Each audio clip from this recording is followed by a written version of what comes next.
Hello, I'm Hugh Gorman, the chair of the Department of Social Sciences.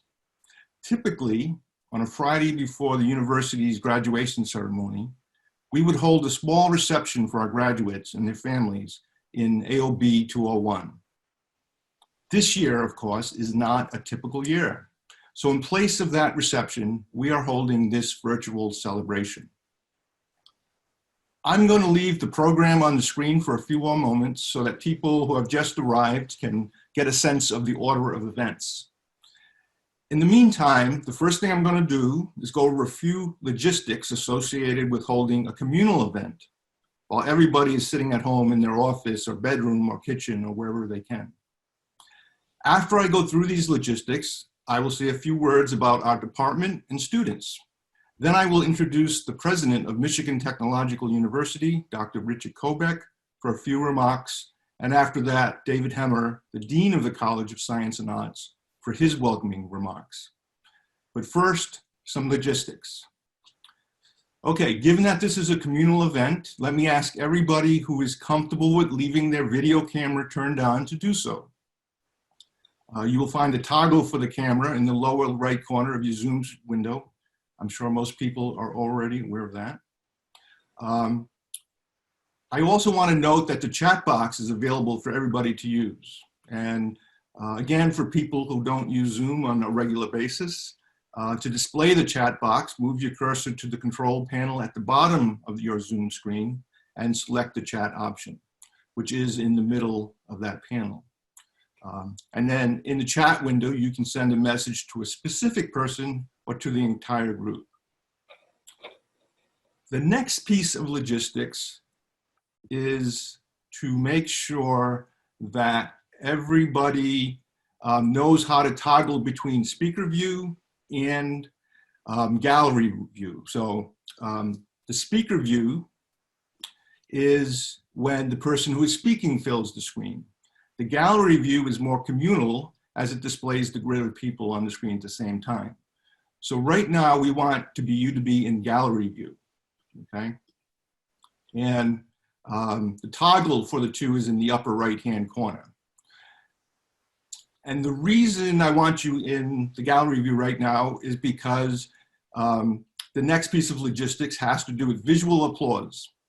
So after each speaker, I will invite your visual applause. So when I do that, it'd be great if you could applaud in some way.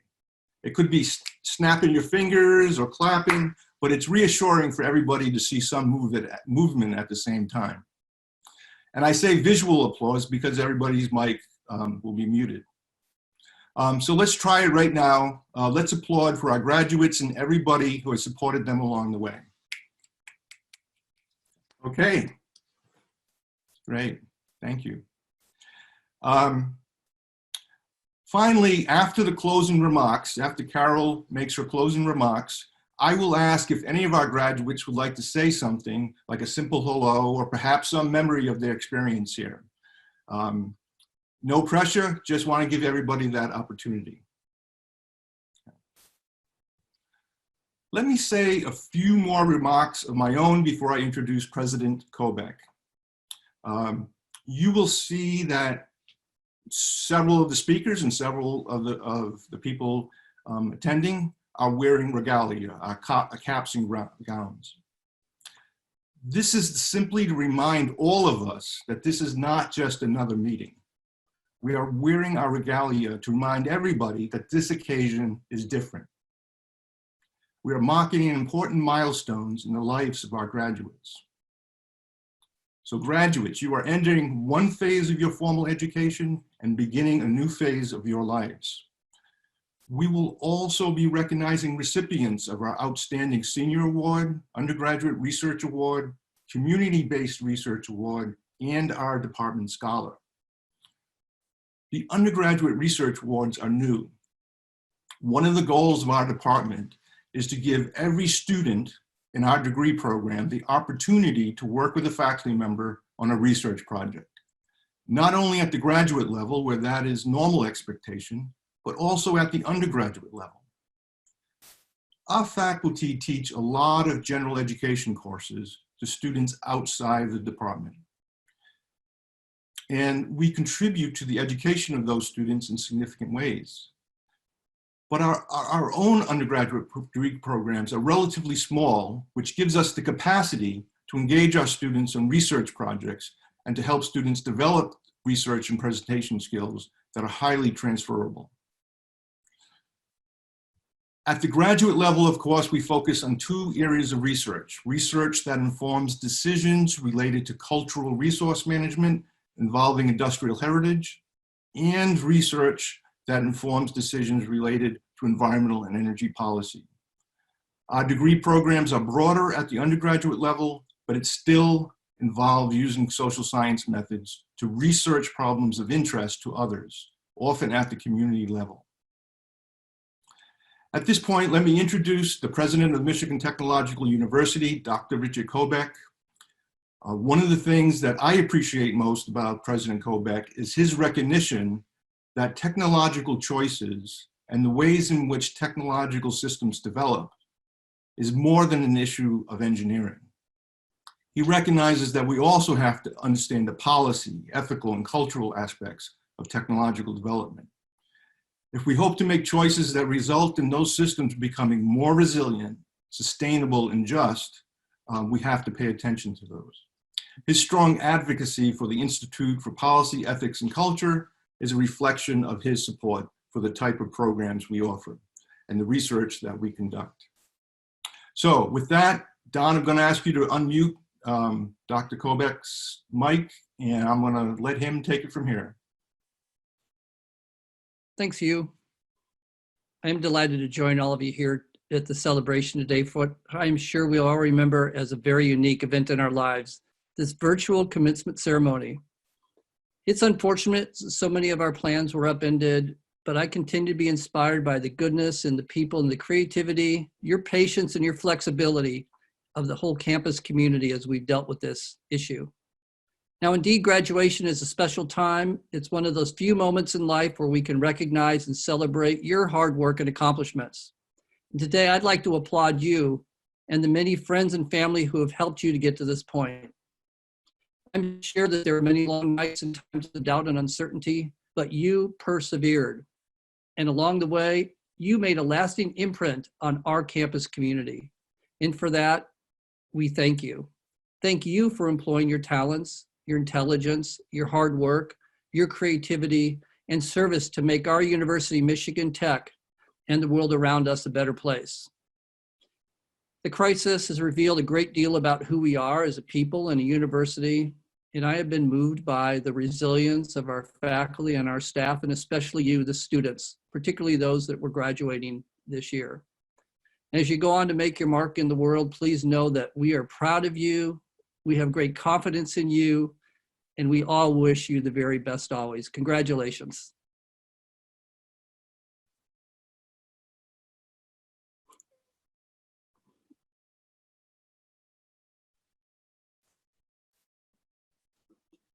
Okay, so thank you very much, Dr. Kobeck. The College of Science and Arts is led by Dean Hemmer, and it is quite a diverse college. It includes visual and performing arts, the humanities, the social sciences, chemistry, biology, physics, math, kinesiology, cognitive and learning sciences, and 2 ROTC units. But I know I speak for all the department chairs when I say that Dean Hemmer treats all departments with the same level of high respect. And so it's a great pleasure that I introduce the Dean of our college, Dr. David Hemmer. Dave? Thank you, Hugh. Welcome to all our graduates and families that are here. This is new for me as a dean at Michigan Tech. My role at graduation is usually just to shake hands. I'm not sure if that job will ever return. It took a global pandemic to promote me to a speaking role, so this is my first go at a graduation speech. While preparing for it, I had a brilliant idea, a teleprompter app for Zoom. Unfortunately, I Googled it and the idea is not new, so I have to stay with my day job. I was thinking back to my own graduation. So 19 years ago, I was like you, freshly graduated. I had landed my first job and my only job offer at the University of Georgia. And 2 weeks into the first semester was 9/11. and thousands of people lost their lives. The economy was cratering. People were losing their jobs. And it makes me feel old to think you learned about that at school. But what you might not have learned about is the aftermath. The very next week, someone started sending anthrax through the mail. And 2 weeks later, a plane crashed in Queens. And it was a very scary time because I remember thinking, is life ever going to return to normal? Are we ever going to be able to go fly again? Are we ever going to be able to leave our houses? Or is this the new normal? And today the feeling is similar, and the uncertainty is frightening. Will things ever return to normal? And when will they return to normal? Will there be permanent changes? Of course, I can't answer when, but for will, the answer is certain, absolutely. Students will return to our dorms, our classrooms, and our laboratories. Winter carnival sculptures and broom ball and K-Day will be back. Your overloaded cardboard boats will sink again in the portage with no social distancing. And when you come back for a reunion, you'll pack into the KBC and reminisce about your truly bizarre final semester. You'll have a much better story than the older alums telling you they walked uphill to class both ways in the snow. So while the next few months may be difficult, they cannot take away the world-class education you have received, the professors you learned from, the friends that you made. In my 2 years here, I've learned that the education at Michigan Tech is truly special, and what makes it so is our people. The faculty who invite you to their office hours and then stay an hour or two after talking with you about your goals and interests, who advise your research projects, invite you to their labs, involve you in their field work, and particularly in the social science department who do research that engages not only our students, but our local community. And one of the favorite parts of my job is hitting the road, talking to our alums, hearing about their success stories as they go on and transform the world. I look forward to meeting you all in the future and hearing your stories in the years to come. Congratulations.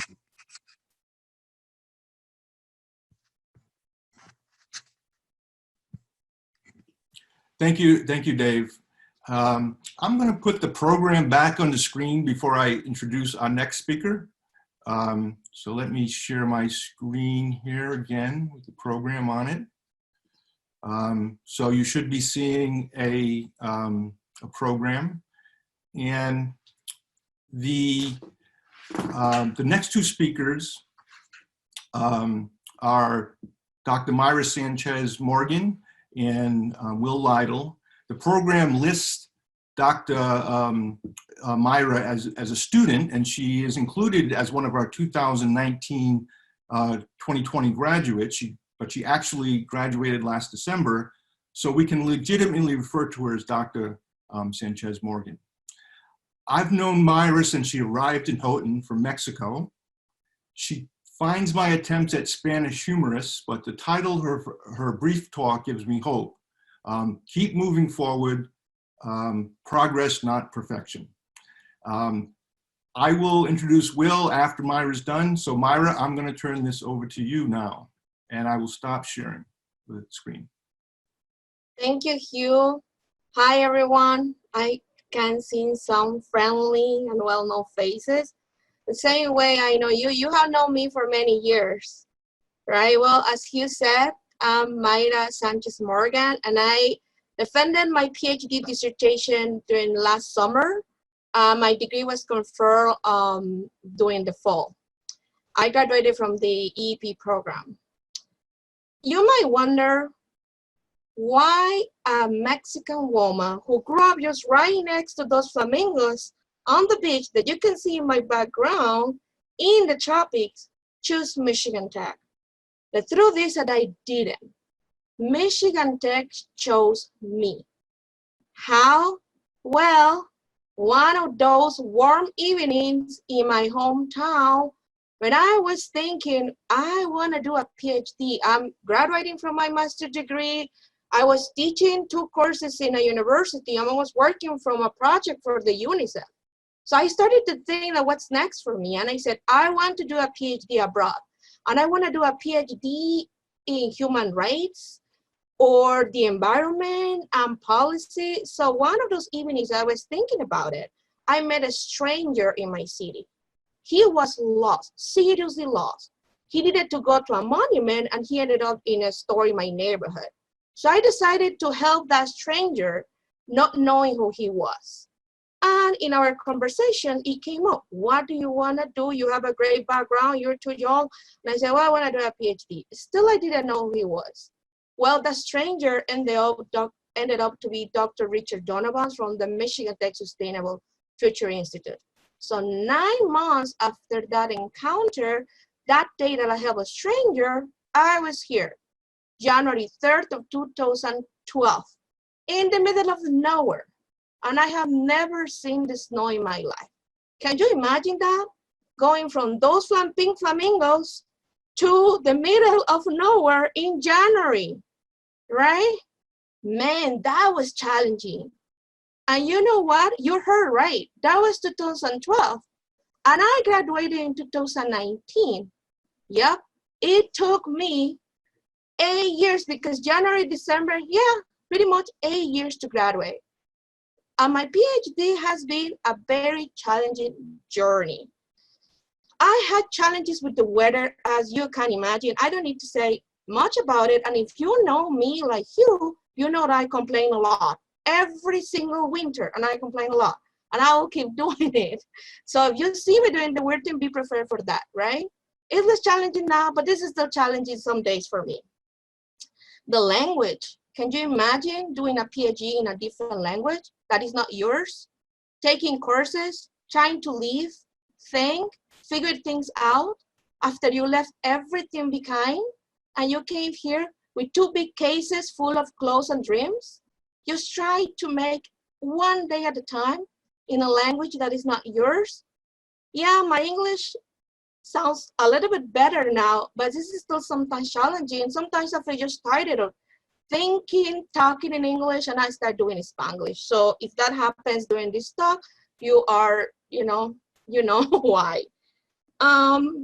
I came here with a scholarship I was awarded a very competitive scholarship from the Mexican government, but that only covered the first years of my PhD, my education. And I did not have money for my research. I was not part of any faculty or any researcher or professor at Michigan Tech. So I have to get the money for my research myself. So I got it through little pieces here and there. I applied for fellowship, I applied for scholarship. I even had to create a crowdfunding from me. And thank you to those who donated to my crowdfunding. That's how I collected my data for my PhD research. I have personal changes too. I decided to get married in the middle of my PhD. That adjustment was challenging. I had immigration changes too, because I changed from being an international student to a domestic student, and that was a pain. And I also have the associate challenges to being a woman and a minority on this campus.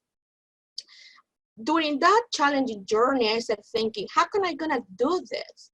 I'm going to finish, because let me tell you something, for me, something was true. Quitting was not an option. I was not going to quit. I came here for a dream and a goal, and I was going to make it. I was going to make it happen. So I had to change my approach from perfection to progress. So I decided that the only thing I needed to do is moving forward. Moving my program forward, moving my dissertation forward.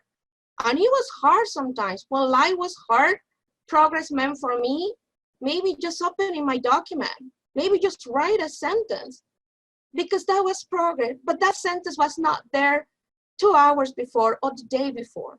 So I finished my PhD by making progress, by moving forward, by changing my approach.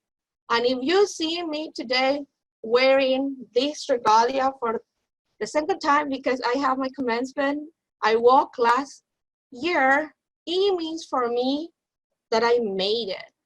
I'm a doctor now. I have those 3 letters in my name. Yeah, it took me 8 years, because everybody has a different journey. When some of you were asking me, when are you gonna finish? We love you here, but I want you to move on. I was like, gosh. And I used to think, you know what? I'm gonna finish when I finish. And that was the answer. I'm gonna finish when I finish. And I did. I did finish. I'm a doctor now. And you know what? My journey, my moving forward just started. it's just starting. I'm gonna keep moving forward with my dreams and my goals. So I will invite you to do the same. Just think about progress, not perfection. Keep moving forward and you'll get there, just like me. Thank you.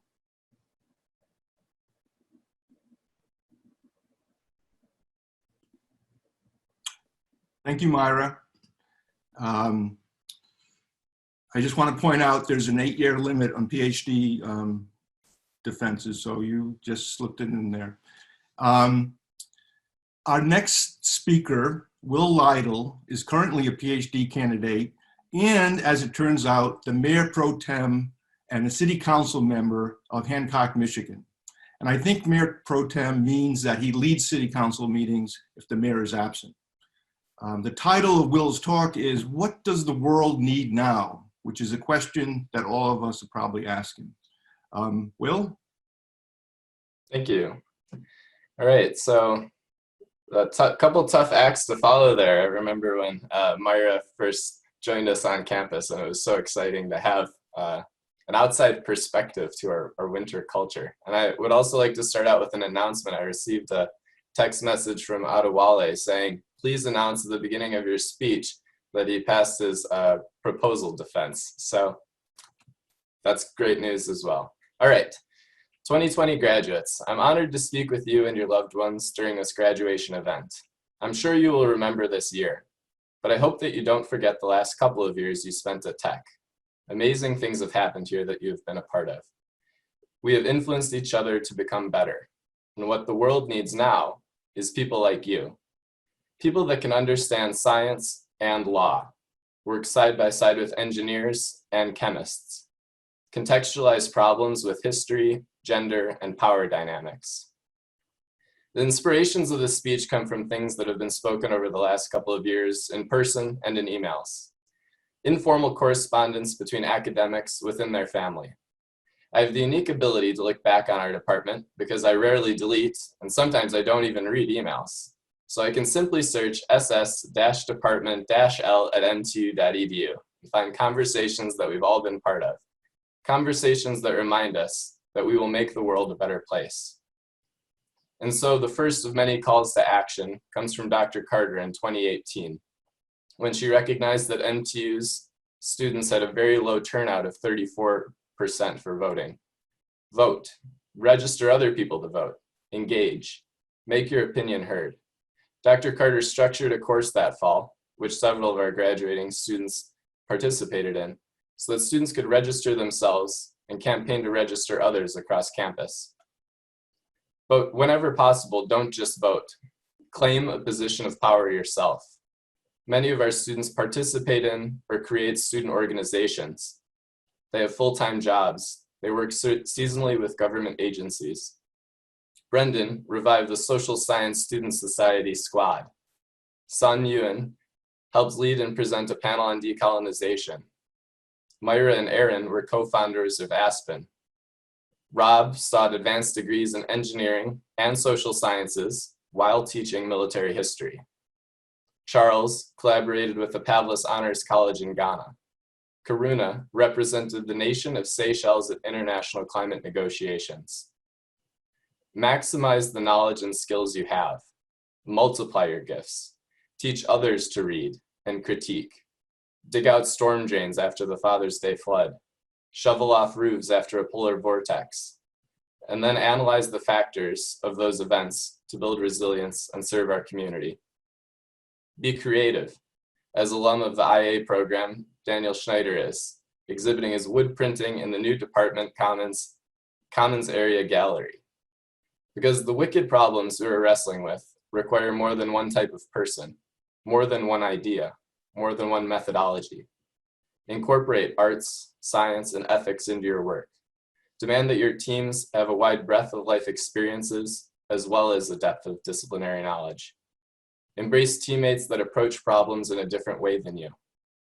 And remember that our community is not just people that look like us and sound like us. Our community is people that have come before us, people that have cared for us, people that look up to us, plants and animals, the land, the water, the lake, the rocks and minerals.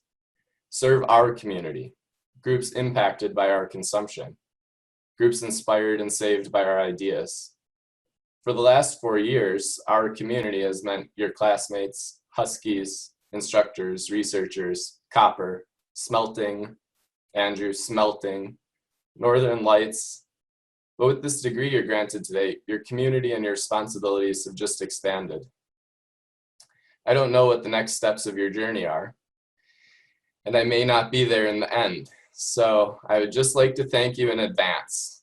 Thank you for your hard work and dedication. Thank you for your leadership and intelligence. Thank you for your ethics and your wisdom. Thank you for building up people around you. Thank you for being an activist and a problem solver.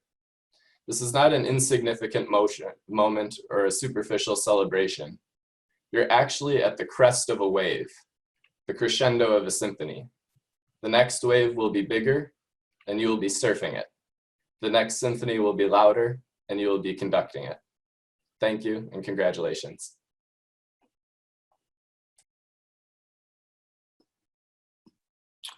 Thank you, Will. We will now have a musical interlude in which Dr. Mark Rhodes will play the theme from Star Trek Voyager. Dr. Rhodes is our newest faculty member and a geographer. He will be teaching a course in the fall on science fiction geographies. And I suspect he's trying this piece of music out as a potential opening for his class. Mark? Thanks, Hugh. Yeah, when Melissa asked me to play something, I thought, well, what would be more fitting to this current circumstance than a metaphor to the bonds and the training and the experience that all of our students have had, and now being thrown out into the world to help solve it. And I think that's one of the greatest strengths of our program is that it combines the training and the language and the relationships that are necessary to do just that. So here's the theme from Star Trek Voyager.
Thanks again, all the grads.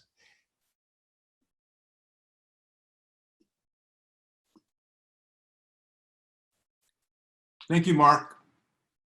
I will now turn things over to Dr. Melissa Baird and our undergraduate director, Dr. Chelsea Shelley, our graduate director, and Don Lafreniere, Dr. Don Lafreniere, who will be saying a few words about one of our award winners. Melissa? Great. Hopefully everybody can see the shared screen. Okay. So I'd like to now walk us through the new presentation, or the undergraduate awards. The undergraduate awards, we've had them in the past, but we have revived them and expanded them to reflect the importance of undergraduate research in our program. And our students work with faculty members, they work on internships, they work in the community.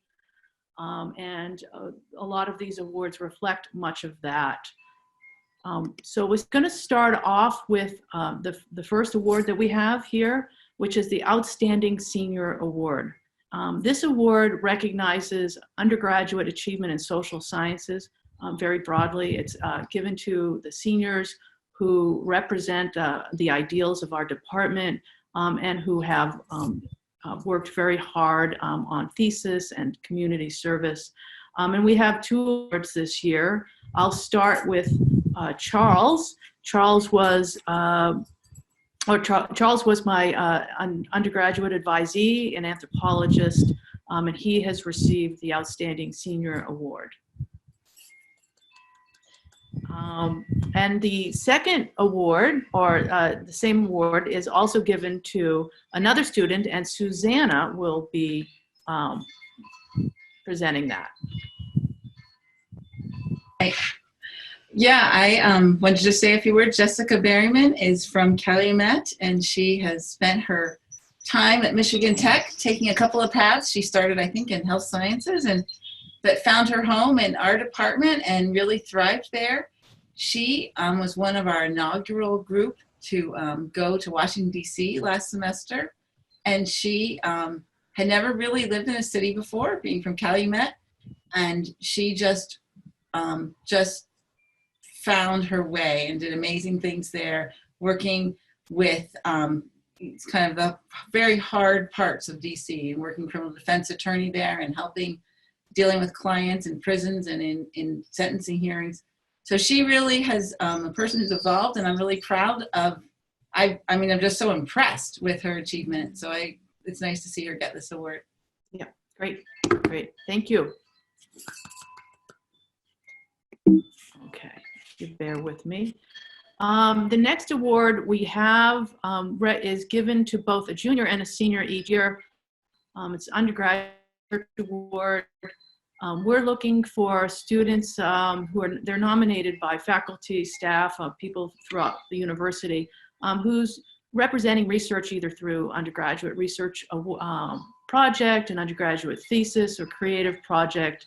And we have 2 students receiving that this year. The first is Alana Woodring. Alana, are you here? Is Alana here? Okay. And she has been working on an interesting project, and as well as Lynette Weber. Lynette, I think I saw that you were here. Is Lynette here? I am here. Oh, congratulations, Lynette. Did you want to tell us a little bit about your project? Sure, and thank you. My project has been uncovering geographies of African American heritage throughout the Lake Superior region, which has often gone unnoticed. Yeah, that's amazing. Well, we look forward to hearing more about this project as it progresses, and I'm sure you'll be presenting it in multiple venues. Thank you. Thanks, everyone. The next 2 awardees are based on our community-based research prize. And this is about recognizing a student who's working on community-based research. Again, another strength of our department. Many of our faculty, lecturers, and staff, we work closely with communities. And we are recognizing 2 students. I'm going to let Dawn talk about the second student, but I'm going to introduce Angela Gutierrez, who was nominated by Val Gagnon. Is Val or Angela here?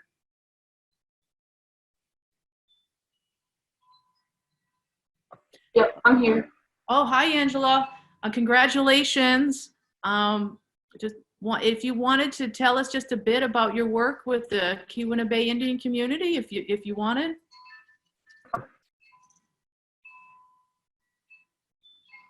Her that she's doing. So it had a lot of aspects to it. I could have worked with like insects or fishery. So I chose to work with milkweed and monarch fireflies. Mm-hmm. Yep. Well, congratulations. We are all very, very happy to hear about this work and how it continues. Val had wrote such a strong letter. It was amazing. Our second awardee, I'm going to let Dawn say a few words. You're muted. You want to go one more slide, Melissa? What's that? You want to go one more slide? Okay, yeah, so Timothy Stone was also a community-based research prize, as well as, ta-da, the Departmental Scholar for 2020. So I'm Don LaFreniere. I'm the Associate Professor of Geography and GIS here in the department, and I have a real honor to say a few words about this year's Department Scholar. The Department Scholar is you know, sort of the top research active undergraduate student that the faculty nominates forward to the provost. So this is a big honor to be able to recognize Mr. Tim Stone. I've known Tim since July of 2016 when he was an intern in one of our high school GIS training projects. And this was even before he was an undergraduate student. He's a native of Houghton and was a Houghton High School student, and he's working with you know, graduate students, faculty. I remember Carol McLennan and I walking around Lake Linden and talking about Torch Lake and the importance of the industrial complexes and heritages in those regions, and Tim taking it all in, and so now 4 years later, he's a junior in our sustainability sciences and society degree, and he's worked on several projects, including that GRACE project. He's worked on the Cumula Time Traveler for a number of years. Part of our recognition of his community service award was his work on the Houghton Safe Routes to School project that Dr. Winkler and I sort of co-ran through some of our courses. And now he's leading his own project, analyzing the impacts of the built and social environments on the health of youth in industrial cities. Tim has been presenting his work at national and international geography conferences, and he's currently in the process of finishing up 2 academic articles on his work. All the while, he's leading other undergraduate students and working alongside faculty and graduate students. On top of that, you probably noticed on this picture, he's an MTU EMT. He volunteers with Tech Trails, and he's always there to lend a hand to those in need. So Tim is a focused, dedicated leader who's very deserving of this award. So congratulations to Tim. Wonderful, wonderful. Thank you. Such wonderful things to say. So I didn't say enough about Charles, but we're now going to have a poetry interlude, and this will be read by Charles Fugate. Let's go back to Charles and revisit Charles. Charles is such an amazing student. He always brought so much to our classroom discussions and his work. I often found myself writing things down that he said, using, in fact, his idea of the through line in one of my papers. But he's always somebody who had very thoughtful and engaging. And so I thought he'd be the perfect person to read a poem for us today. Charles, did you want to introduce the poem and Yes. Well, thank you, Melissa. Thank you so much. Means a lot. So this is In April by Rainer Maria Rilke. Again, the woods are odorous. The lark lifts on upsoaring wings. The heavens gray that hung above the treetops veiled in dark, where branches bare disclose the empty day. After long rainy afternoons, an hour comes with its shafts of golden light and flings them at the windows in a radiant shower. And raindrops beat the panes like timorous wings. Then all is still.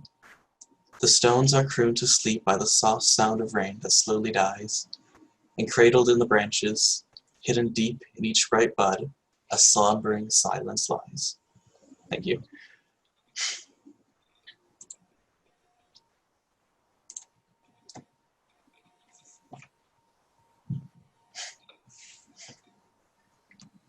Thank you, Charles. That's beautiful.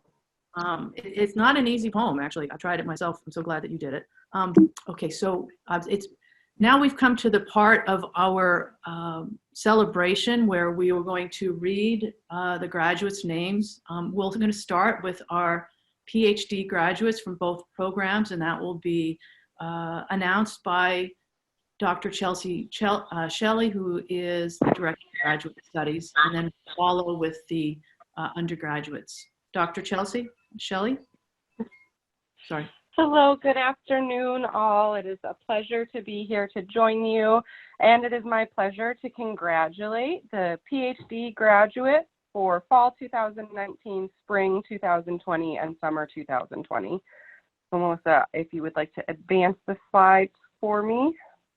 Thank you. So in the Environmental and Energy Policy Program, we are celebrating PhD degrees granted to Erin Burkett, Brent Burns, and Myra Morgan.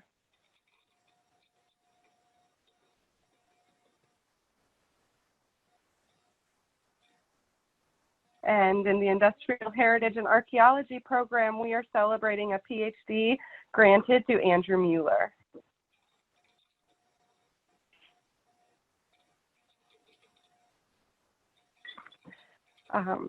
In the Environmental and Energy Policy Program, we are celebrating the graduation with master's degrees of the following students. Congratulations to Karuna Rana, to Sun Van Nguyen, to Michael Ryan, to Azat Tergelden, and to Robert Zupko.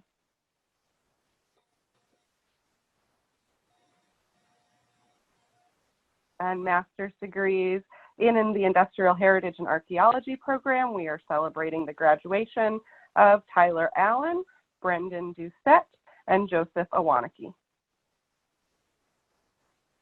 Congratulations to all of our graduating graduate students. We're very proud of you. We're excited to celebrate with you. And thanks to those of you who are able to join on the phone today. Great.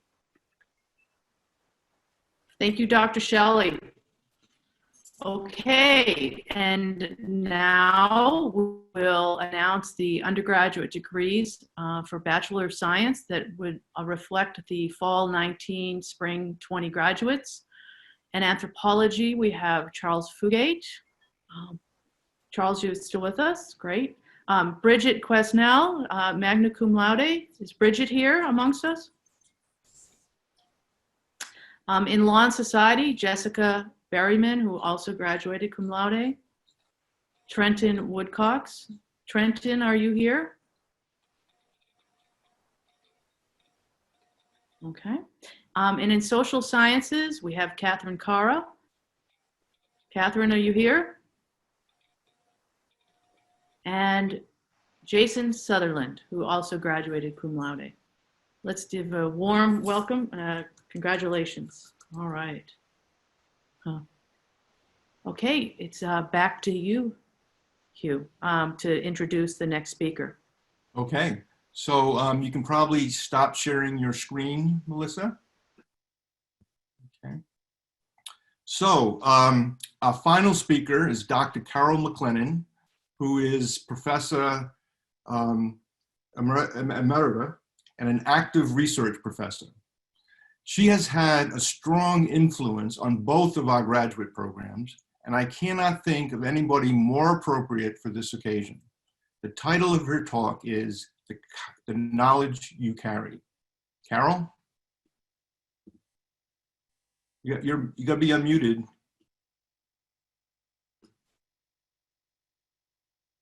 Don, can you unmute Carol? Carol, look for an accept button on your screen. There you go. There? Yep. Hello, everyone. Hello to the students, many of whom I know, their friends, and especially to my social science colleagues. It's so great to see this panorama of everybody in little tiny pictures. It's wonderful to be here. I'm talking to you from my home in Santa Fe, New Mexico, and I'm missing Houghton very much. and I hope to be back there this summer to do some more work. This is really an important event today, and I know it marks your departure from Michigan Tech, which is sad and exciting at the same time.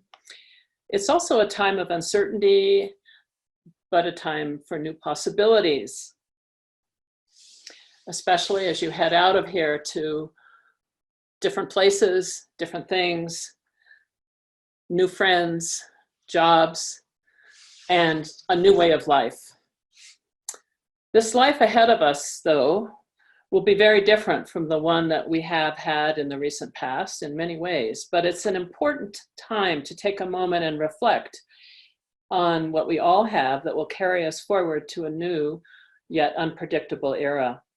You, as finishing undergraduates and graduate students, have worked very, very hard and long to acquire new skills and knowledge in the social sciences and other fields. This will stand you in good stead for your future. But as you part from your courses, from your friends and disciplines of study and your research, it's wise for you to remember, interestingly, that you've been at a technological university, one that focuses on the purpose of and the role of technology in society, and of course, its effect on all aspects of our lives. As social scientists, you have collaborated with scientists and engineers. You've thought creatively about your courses and how technology and scientific ways of thinking affect our human communities and our environments. And these insights, as you know, give you powerful tools to work and to contribute to our global future as we navigate through this period of viral challenges, social reorganization, and remembrances of what is human and what is natural. You may not feel it right now. You may not feel this way at the moment, but every one of you carries a unique and powerful potential with you into this next phase of life. I like to think of it this way. University education gives you a mix of skills and knowledge. We tend to be most focused on the skills we acquire, like the writing, organizing our projects, critical thinking, and skills that propel us into the career we want. And yet, when we think about what we have really learned, we too easily equate information with knowledge. Information such as what we know about how government policies work, what distinguishes the social history of the US from the rest of the world, or the interesting ways in which our cultures are so different from one another, yet at the same time so human. But beyond skills and information, you carry from your time at Tech a deeper knowledge, one that is based on your reflection of what is important from this information, what it means to you, and what it means to those around you. And this knowledge is not just bounded by your time at the university. It's important to remember that it includes what you have brought with you to your endeavors here. The knowledge and wisdom of your ancestors handed down to you, the knowledge you gathered by growing up in a place or in multiple places where you came to understand the environment, the animals, the plants, and even the weather around you. It also includes the wisdom that comes as you use multiple ways of thinking in your everyday life. The paid jobs you've held, in the friendships you've explored, in the courses and the projects you have poured your passions into. The point is that there are so many different ways of knowing things. Your university education, while important for your personal and career development, is only one of those ways. Your future depends upon your recognition and use of these multiple ways of knowing to create the life you live and the world you want to live in. That is to say, we learn as we live. So keep your knowledge gained here in these last few years in some perspective and recognize that you will continue to add to it and you will draw from the wisdom of your past and from your elders. It isn't our goal, or I should say, isn't it our goal to not just be smart, but to be wise, not just to know information, but to really know something, not just to acquire new skills, but to be aware of what those skills are telling us about mastery, about the purpose of doing, the purpose of living. One thing we learn as social scientists is that the human community is interconnected within itself and within the global environment in very complicated ways. So many things are interdependent. Cause and effect is not necessarily linear. Sometimes it's circular. I've learned this again and again in new ways as I've moved through my own life.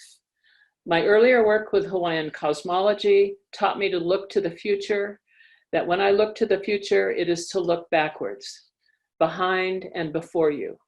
Only then can you act carefully.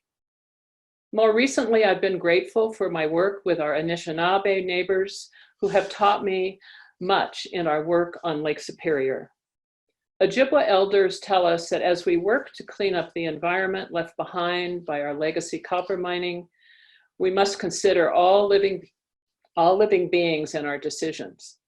That means we bring many nations into our deliberations at the table, into our meetings with government officials and community residents. Consider the fish nation. Remember the plant nation. Acknowledge the rock, the soil, and the water as living beings and as individual nations. I've heard this advice over the years, but it really takes a long time to actually know this. At first, one thinks, this is counterintuitive. It doesn't square with the modern scientific thought that classifies everything into animate and inanimate, living and dead. Is this just a mystical thinking, or is there a truth to this knowledge system which is different from what we have learned in our chemistry, biology, geology, and some of our social science courses? How should we think of the copper tailings deposited in Lake Superior? I do know that bringing forward a perspective that incorporates the knowledge of a different culture helps us visualize a future that serves the needs of both a human and a natural world. So remember the knowledge you carry forward from today, that gained at Michigan Tech, and that from your elders and your lived experience. Incorporate them into a frame of thinking and knowing as you move forward to your new jobs, work in your communities and families, and work with your friends. This is the sum of your wisdom. All of us are looking to you to move our society and our global environment to better places, places that recognize the needs and aspirations of all nations, human and not. Keep us, from the social sciences department, keep us in your thoughts. Let us know how you're doing, and share the new knowledge and wisdom you create with all of those around you. You are our beacon, and we are grateful to have been a part of your lives. Thank you very much.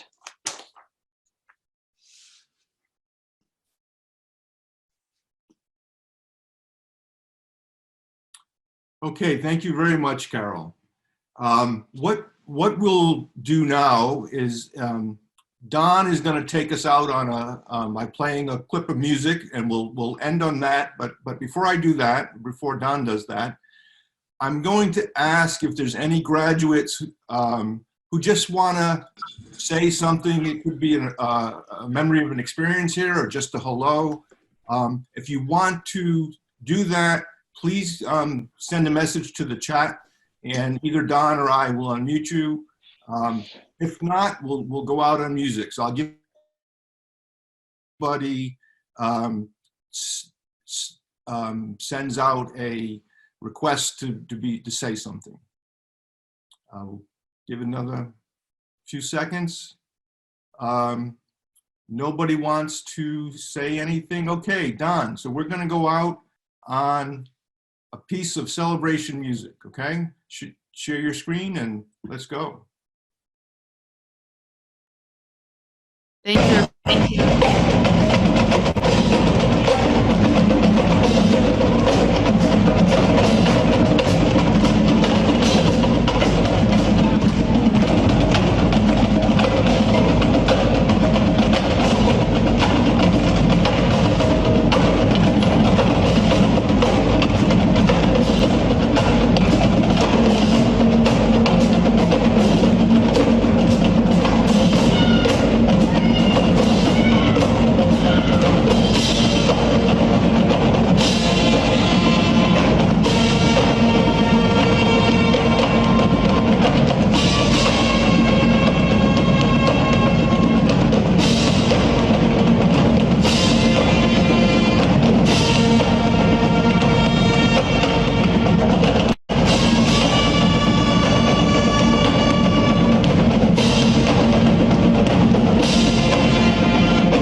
Okay, thanks everybody. Thanks Don. Thanks to everybody. Enjoy the weather. It's beautiful out there. I saw Sarah out there with her computer in the yard, so let's all go get some sunshine. Thank you. Thanks, everybody. Congratulations. Congratulations. Bye, thanks. Great summer. Congratulations, everybody. Thank you so much. We're going to follow your lead, Sarah. Congratulations. Congratulations. Happy summer. Thank you. Thanks, Amen. James.